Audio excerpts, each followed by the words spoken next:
Bonjour frères et sœurs, j'espère que vous vous portez bien. Cet après-midi, j'aimerais vous partager une parole, un encouragement.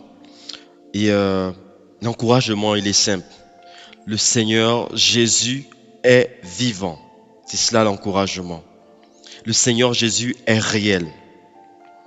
Et donc, j'aimerais vous partager un passage, c'est Apocalypse, chapitre 1. Verset normalement 17-18, mais je vais lire à partir du verset 17. La Bible dit au verset 17, « Et quand je le vis, j'ai tombé à ses pieds comme mort. Il posa sa main droite sur moi en me disant, « N'aie pas peur, je suis le premier et le dernier, et je vis. J'étais mort, et voici, je suis vivant d'âge en âge. Amen. » Ici, c'est le Seigneur Jésus qui notamment va se révéler à un de ses apôtres, notamment l'apôtre Jean, qui était un des 12 apôtres qu'il avait choisi, un de ses 12 disciples. Et cet apôtre, face à la persécution, à la tribulation, va se retrouver dans l'île qu'on appelle l'île de Patmos. Et dans cette île, il va vivre des expériences avec le Seigneur Jésus. Et donc le Seigneur va lui apparaître et va lui parler, va lui donner des informations, des révélations sur des choses à venir. Et donc le Seigneur va lui adresser en ces mots, va lui parler en ces mots. Il va dire, j'étais mort et voici je suis vivant d'âge en âge. Je suis vivant pour l'éternité. Frères et sœurs, j'aimerais nous encourager. Le Seigneur Jésus est vivant. Il dit bien, j'étais mort et je suis vivant. Nous ne prions pas un Dieu mort. Nous ne prions pas une idole. Nous ne prions pas un bois. Nous prions le Dieu véritable. Ce Dieu qui a envoyé son Fils unique, Jésus-Christ, venir mourir sur la croix pour nous. Et au travers de la résurrection duquel nous sommes justifiés, nous sommes sanctifiés, nous sommes purifiés, nous sommes sauvés. Et qu'on ne vienne pas vous mentir par des fables, des histoires, des mythologies, des philosophies, en vous faisant croire que le Seigneur Jésus-Christ n'est pas réel. Non, bien au contraire. Le Seigneur Jésus-Christ est réel. Il a bel et bien existé. Dans l'histoire, il y a plusieurs preuves qui montrent effectivement qu'il a été sur cette terre, en fait, et qu'il est mort. Même pour la résurrection, il y a des preuves qu'on peut considérer, tels que des propos tenus par plusieurs personnes qui confessaient son nom, qui proclamaient son message et qui étaient prêts à mourir pour cela. Donc, et aussi, une chose que j'aimerais nous encourager, si vous cherchez à avoir des preuves de l'existence de Jésus, de la mort et la résurrection de Jésus, je t'encourage à regarder ta Bible. La Bible elle-même est bel et bien la preuve palpable de l'existence, de la réalité, de la mort et de la résurrection du Seigneur Jésus. Parce que à l'intérieur, on retrouve des histoires, on retrouve des rapports, des témoignages, des témoins oculaires. Il n'est pas question des témoins secondaires ou indirects, mais il est question des témoins directs du Seigneur Jésus. Notamment les 12 apôtres qui ont marché avec le Seigneur Jésus, qui l'ont vu, qui ont mangé avec lui, qui ont vécu avec lui, en fait, qui le connaissaient profondément. Ces personnes, notamment, deux d'entre elles, ont été les personnes qui ont écrit les évangiles, notamment l'évangile de Matthieu et l'évangile de Jean. Jean et Matthieu étaient des apôtres, c'est-à-dire des disciples du Seigneur Jésus.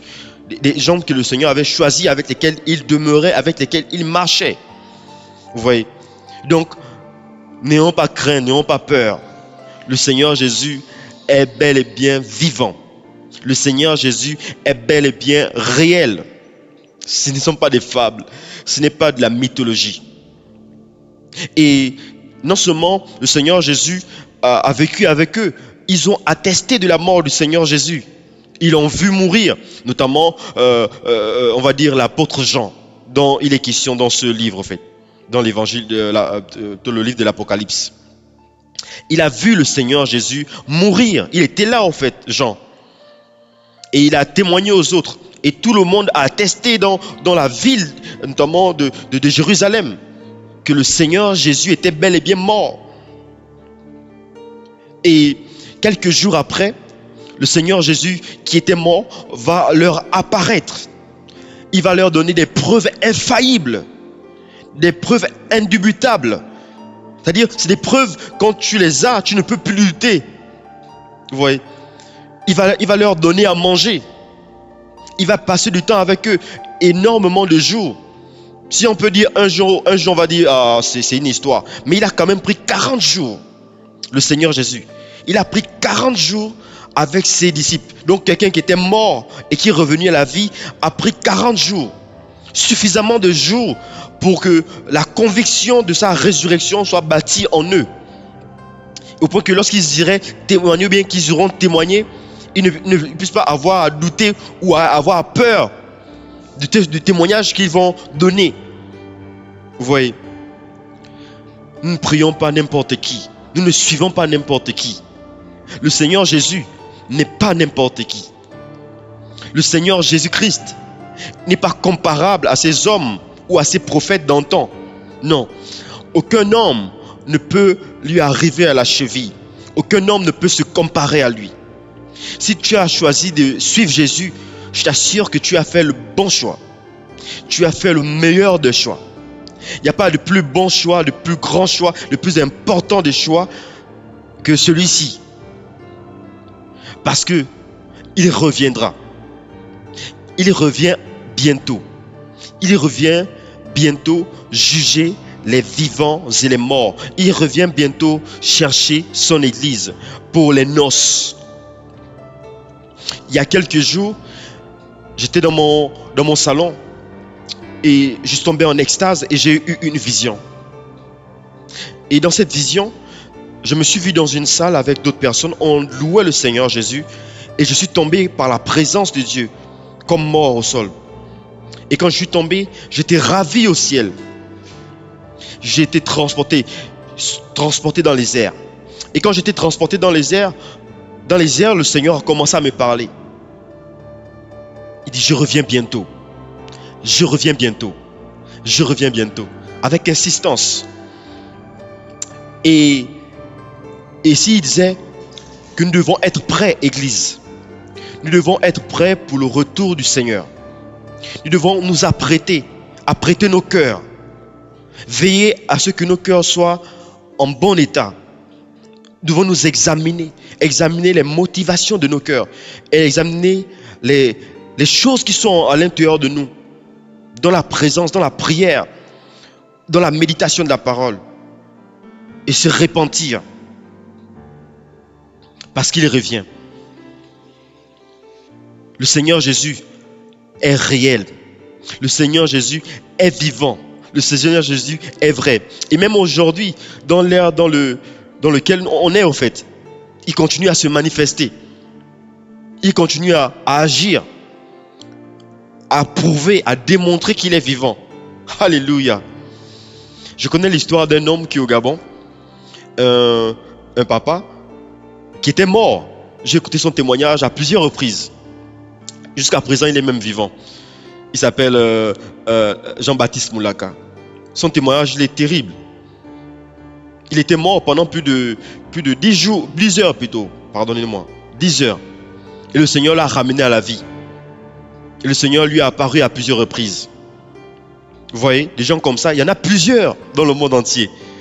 Et non seulement il apparaît, il donne également la puissance, l'autorité de prouver vraiment que sa parole est véritable, que son message est réel. Donc l'heure n'est pas à se décourager. L'heure n'est pas à abandonner la foi. L'heure n'est pas à renoncer à la foi. L'heure au contraire à persévérer. L'heure est à continuer la marche. Oui, parce que le Seigneur que nous suivons, le Seigneur Jésus, est réel. Il est vivant. Et il ne ment pas. Je vous assure. Par la grâce de Dieu, j'ai eu plusieurs fois l'occasion de le voir, de converser avec lui, d'échanger avec lui, le Seigneur Jésus. Et je vous assure, il est magnifique. Il Il est spécial. Il est spécialement spécial et magnifiquement magnifique. Il est l'expression de la beauté même. Sa présence est remplie de gloire. Sa présence est remplie d'amour, de sainteté, de lumière. Le Seigneur Jésus est vivant. Il est réel. Donc, n'abandonne pas la foi. N'abandonne pas le Seigneur maintenant. Peu importe ce que tu as pu entendre.